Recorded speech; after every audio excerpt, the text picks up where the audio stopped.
आकाशवाणी कोलकाता रिया गीतांजलि उछन तालमा खन 493 मीटर एहब मेना तेहेña सानताड़ी अखड़ा।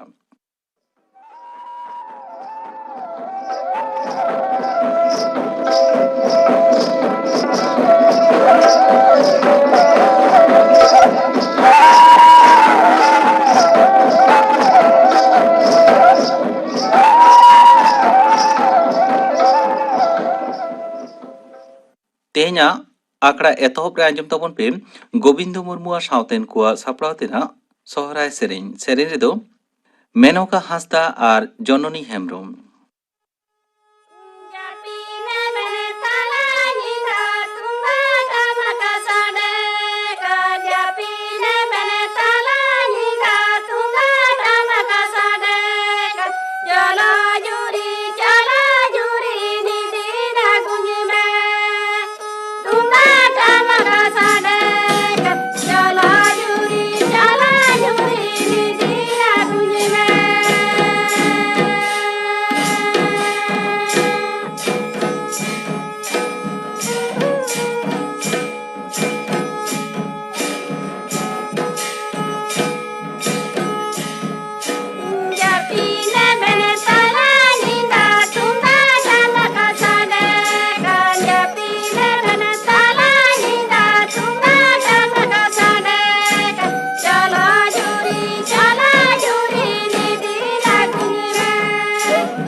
गोविंदो मुर्मुआ सावतेन कुआ सापड़ाव तेना सोहराय सेरेñ पांजम किदा। सेरे रे किन ताहे कना मेनका हांसदा और जननी हेम्ब्रम। और मी घड़ी तयम आंजमोआ खबर।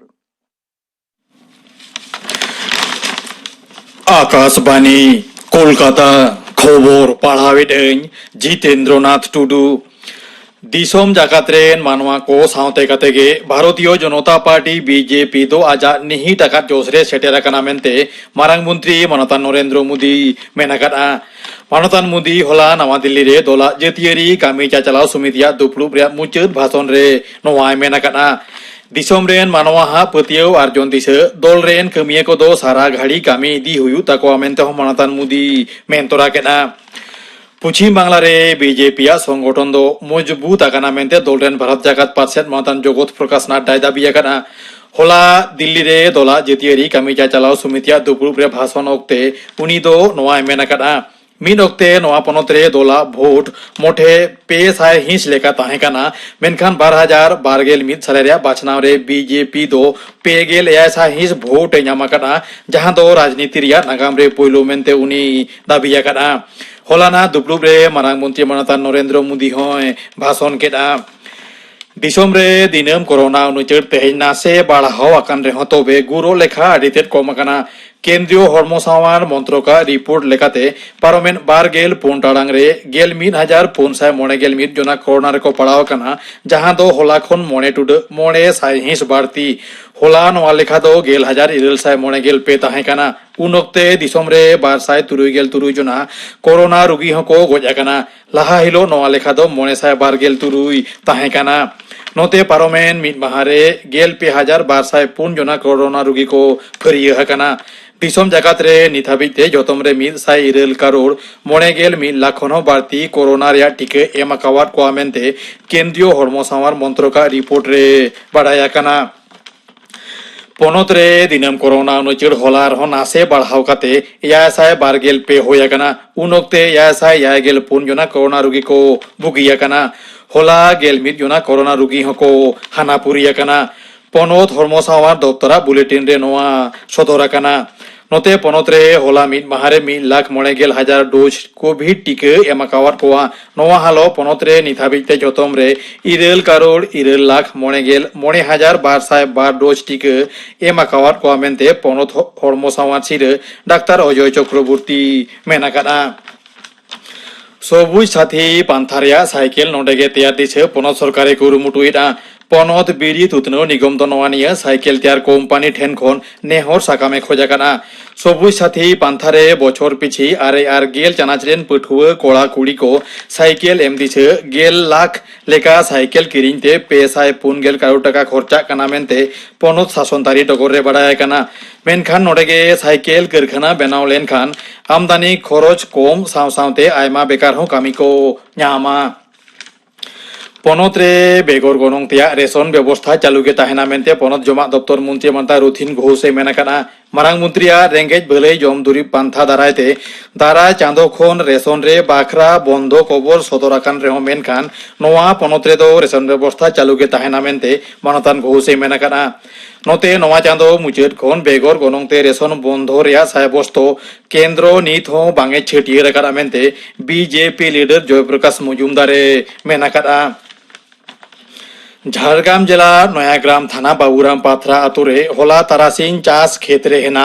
झुड़ खन मिटन 3 सेरमा उमेरेन कुड़ी गिद्रा माड़ी ᱧᱟᱢᱟᱠᱟᱱᱟ काली पूजा हेलो ᱧᱤᱫᱟᱹ उनी कुड़ी गिद्रा ओड़ाते बांगे रुवाड़ लेन रे घारंज रेन हड़ को दो पुलिस को खबरात कोआ पुलिस खोज तलाश तायम पुरसी ओड़ा रेन 2 बछर उमेरेन फागुन मांडी को अरेस्ट आकादेया उनी दो एनांग झारग्राम कोर्ट रे को सामांग लेदेया कोविड-19 टीका 100 करोड़ डोज एम काते भारत नाकामे तैयार आकाना आकाशवाणी झोतम डाक्तार नार्स सामांग रे हेना को कमिया सावते जहां वैक्सीन को हतावा काटा उनको झोतमे जोहारा को कना तबे दिसोम नवा करधनी उदु आकार रे हो कोविड विरुद्ध लड़ाई दो निथो बांग मुचाद आकाना ओनाते आंजुमिया कोठेन आलिया नेहर उसरा बाना डोज टीके हताव पे एटा कोहो टीके हताव रे सपोहट कोपे पाराब मुसुम रे नोआ को नियम विधि मना बताव लगती कना ठीक सही जा निहत गे मास खो जास्ती उना समय दो होयोआ जास्ती कायते ñeloa माने मिट काथे तो लई गानोआ नो रेनी सीजन से वर्षा दाग जापुद दिन गे डेंगू दो जास्ती कायते ñeloa जास्ती कायते ñeloa गमके नय जे लई किदा सिक्री गेते डेंगू आजार हुयोआ झतो सिक्री गेते कि डेंगू आजार दो हुयोआ से ओका लेका भागे कुकलिम दो करा ñelok kana hoy lahatin lay keda je malaria ho sikri ger tege mid hot ten kon ar mid hot uchulok kana sikri do perokom ko menak koa kaleka Anopheles Culex aedes noa ko do boiganik ba scientific nyutum noa korena abo do santar torjoma do auria ado ñel kana dengue ajar do aedes mosate mid hot ten kon ar mid hot ten ucheroa acha R malaria দো Anopheles सिकड़ी खातिर mid हर ठेन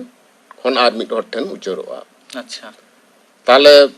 लई गानोआ जे नुकु Aedes मशा खातिर dengue दो हर ठेन छड़ाक काना से छुड़ियक काना Aedes सिकड़ी गेरते नोआ डेंगू दो छड़ाक काना आजार तो छड़ाक काना नोय जे डेंगू नोआ आजार जहां गेरा का दिया जहां हर उनी हर ठेन खन छड़ाक काना से उनी जहां सिकड़ी उनी ओंडे गेरे काना उनी गेर काते एटा हर ठेने गेरेया ओका लेका भाबते नोआ दो छड़ाक काना सब में जहां हड़ा डेंगू होई कान तया एडिस सिकड़ी उनी गेर के दिया हां गेर माने उनी दो मायाम हताव आज बंचाव लगी उनी सिकड़ी दो उनी हड़ा मायाम में हताव दा बंचा लगी अच्छा आदो ओने जे उनी दो मेटांग रुगिया मायाम हताव कातया आदो उनी सिकड़ी जखन भागे हड़े गेरेया उनी हठन खन जखन मायाम हताव इने समय भाइरस दो हानि ठन खन नुई ठने उचेड़ गोट ताने जहां आजारा काना उनी मानमी ठन खन मेटांग भागे भागे हड़ा इयरे ठन ओना आजारे नोका का भाइरस छड़ाव दा नोका काते बय बयते आरो छड़ाव दी उनी ठन खन आरो उनी ठन खन नोका नोका ते ताहले गंपे लेके तबनम ते जास्ती कायते नोआ दा दिन गे नोआ रोक रेना ये दो जास्ती काते ñelok kana ine छाड़ा लई गानोआ जे नोआ आजार दो झोतो उमर रे गनेरोआ गिद्रे खन हाराम झोतो हड़ा गो होय दाड़ेया कोड़ा गिद्रे कुड़ी गिद्रे झोतो हड़ा गो होयआ मेनखान ñeloआ जे डेंगू दो माने डेंगू दो भाग लखन दो आरो बार रकम भाग ते लई गानोआ साधारण डेंगू फीवर मेटांग लयोआ अच्छा नोआ दो उन दो बांग बतोरान अच्छा नोआ हो डेंगू रोग कान गया नोआ हो डेंगू भाइरस खातिर गो होयआ मेनखान नोआ दो उन बांग बतोरा बतोरान जहां बोल लया डेंगू हिमारेजिक फीवर ताहले नोआ रेना चिन्ह दो चेत को डेंगू रोग रेना चिन्ह दो मलेरिया लेका के लई गानोआ राबांगाते दोमे रुवा हिजुआ दोमे के रुवा तहना दिन हो तह दाड़ेया बा छुटी काना आरो हिजुआ नोंका हो होई दाड़ेया बहक को दोमे हासुआ ती जांगा हड़मो को दोमे हासुआ जेल को गोंठे को दोमे हासुआ रुगी बई बईते जम चेत हो बांग बुझोया अच्छा चेत जम हो सेबेल के बांग बुझोया उलो उलोई बुझोआ बई बईते लांगा इदी आय अच्छा हड़मो एमन हासुआ जे जांग जेमन रापुट लेनखान हासुआ उनका हासुई लया नोआ खातिर गे डेंगू रुवा दो ब्रेक बोन फीवर मेनते इंग्रेजी ते को लई गया अच्छा आर ओका लेका चिन्ह को ñelo नोआ दो साधारण डेंगू रेना गे साइन सिम्टम से चिन्ह इन लयात मिया एखन डेंगू आर मेटांग जहां बतरान डेंगू जहां खातिर गुजु बतर दो जास्ती के तहना ओना दो होय डेंगू हिमारेजिक फीवर अच्छा ओना दो ओका लेका डेंगू हिमारेजिक फीवर रे दो नोय जहां लहाते रुवा को हड़मो हासु को बांग जम को लांगा को नोआ को मा तहन गया नोआ रेना 4-5 दिन होयतो रुवाइना इने परे ñelok kan taya हड़मो रेना हारता रे फुसरी फुसरी दाग ñelok kan taya अच्छा ओना फुसरी फुसरी दाग दो कारण दो होयक काना हारता लातार रे उनिया दो मायाम झरना कान तया माने रक्त नाली खन से ब्लड वेसल खन मायाम लीक काते हारता लातार रे मायाम झरना डको काना बई बई ते नोंका पारम इदी लन खान गे ñeloआ होयतो मायाम गे उलई दाय अच्छा उलो उलो माय बुझो थान गे होयतो उलो किदाय ñelo बांग उलो सला मायाम उडोंगक काना थो लेखान से खरा लेखान मायाम उडोंगक काना पेछाप ñel लेखान ñeloआ जे ओना हो आराक गे ñelok काना अच्छा रुगी साहेद कष्ट होय बुझोआ तार कारण फुसफुस से लांग्स रे होयतो मायाम उनका झरना काते उडोंग काना पेछाप ñeloआ बई बईते बंदो हजुक कान तया आराक गे होयतो पेछाप दा परिमाण कम हजुक कान तया माने किडनी रे हो मायाम नोंका झरना उडोंगक काना अच्छा नोंका नोंकाते बई बईते रुगी लातवा इदी आय अच्छा रुगी आडी गे लांगा इदी आय एकदम बिछने गत उतरो आय आदो इन समय ñel लेखान होयतो नाड़ी को तुनुम लेखान बा प्रेशर को ñel लेताय खान आदो उन दो ñeloआ जे नाड़ी को तुनुम बागते बांग ñamok kan taya से प्रेशर को आडी लातार दी kan taya नोआ अवस्था दो डाक्तारी भाषा ते दो लयोआ डेंगू हिमारेजिक शॉक सिंड्रोम अच्छा नोआ दो रोग रेना आदि मुचाद अवस्था ओ पाहिल जहां चिन्ह कम लay केदा ओना दो मिदटांग डेंगू साधारण डेंगू रेना चिन्ह दो एखोनो बानुआ अच्छा नय लहाय लay बड़ा मिया नेल बड़ा कते रुगी नेल बड़ा कते डाक्टर बुझो दाड़ेया से जहां हयतो नवा थुति को बन आजोमेदा नेल बड़ा से ये बड़ा तो किछुटा हयतो बन आयुमन दाड़ेया नेतार दो बांग नुई दो डेंगू होय कान तया निये होय परे डाक्टर किछु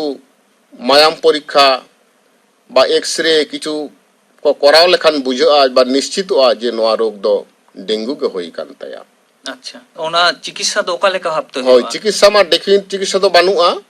हे आदो नो नवा समय जेमन रुवा खान दय किछु रुवा रेना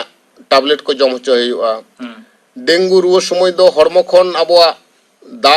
आड़गो चाबा जेमन डायरिया समन लेका डायरिया समय जेमन हरमो रे दा अभावआ डेंगू रहो आबोआ हरमो रे दा अभावआ इन समय दा को जास्ती न्यू होचो हुआ रुगी विश्राम रे दो होचो हुआ और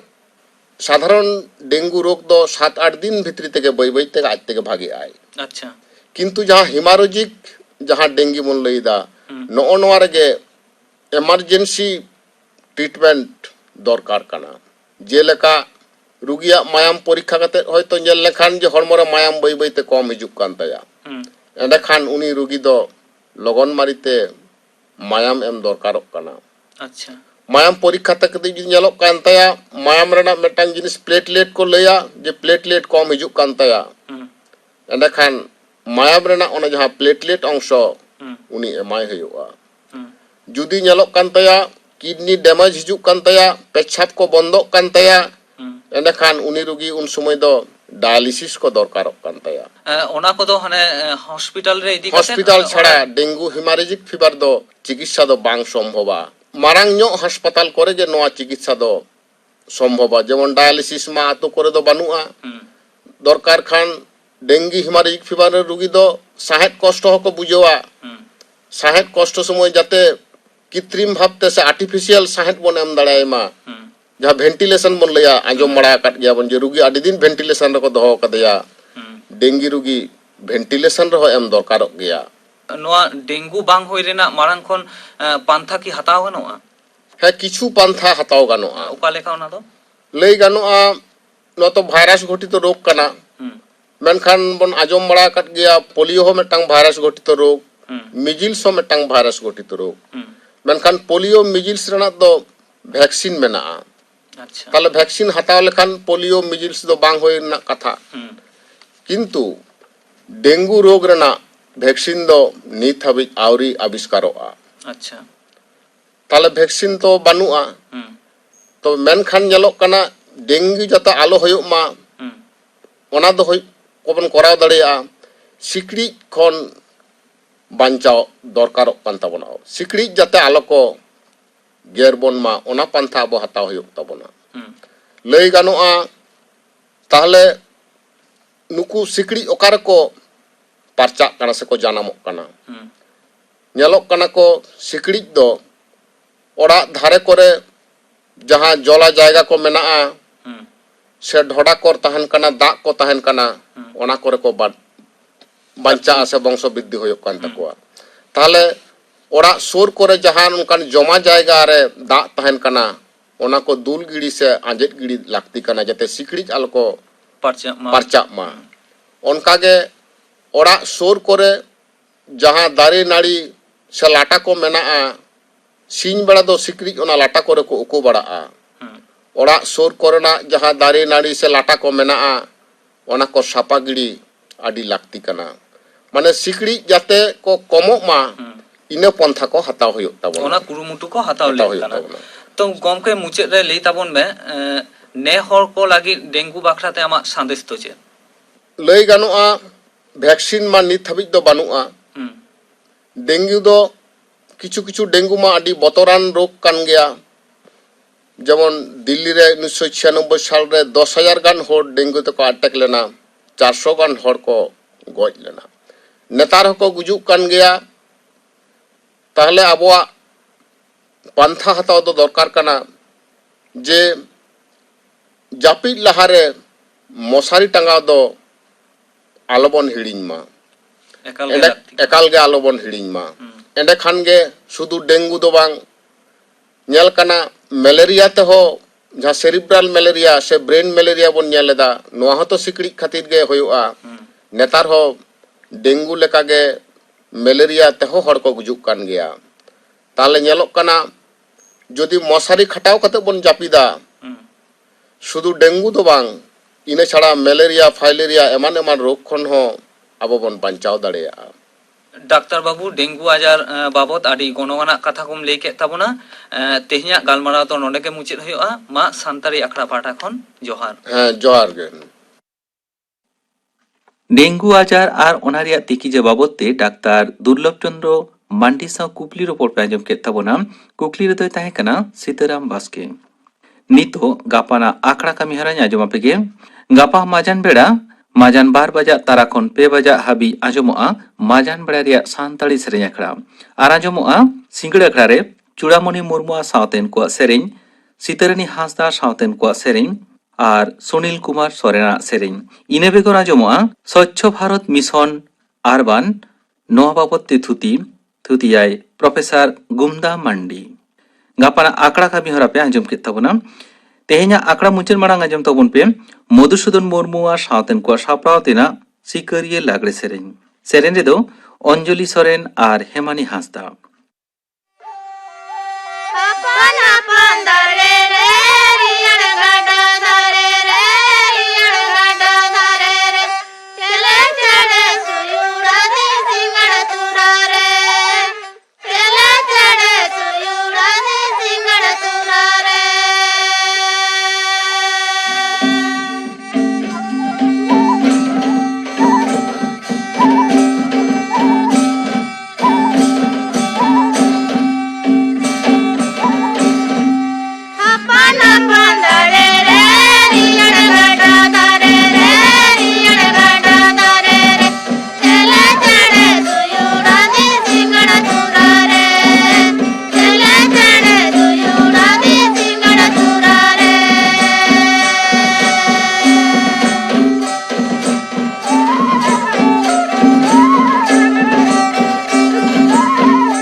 ᱢᱚᱫᱷᱩᱥূᱫᱚᱱ ᱢᱩᱨᱢᱩᱣᱟᱜ ᱥᱟᱶᱛᱮᱱ ᱠᱚᱣᱟᱜ ᱥᱟᱯᱲᱟᱣ ᱛᱮᱱᱟᱜ ᱥᱤᱠᱟᱹᱨᱤᱭᱟᱹ ᱞᱟᱜᱽᱲᱮ ᱥᱮᱨᱮᱧ ᱯᱮ ᱟᱸᱡᱚᱢ ᱠᱮᱫ ᱛᱟᱵᱚᱱᱟ᱾ ᱥᱮᱨᱮᱧ ᱨᱮᱫᱚ ᱠᱤᱱ ᱛᱟᱦᱮᱸ ᱠᱟᱱᱟ ᱚᱧᱡᱚᱞᱤ ᱥᱚᱨᱮᱱ ᱟᱨ ᱦᱮᱢᱟᱱᱤ ᱦᱟᱸᱥᱫᱟ। ᱱᱚᱣᱟ ᱥᱟᱶ ᱛᱮᱜᱮ ᱛᱮᱦᱮᱧᱟᱜ ᱥᱟᱱᱛᱟᱲᱤ ᱟᱠᱷᱲᱟ ᱫᱚ ᱱᱚᱰᱮ ᱜᱮ ᱢᱩᱪᱟᱹᱫ ᱮᱱᱟ।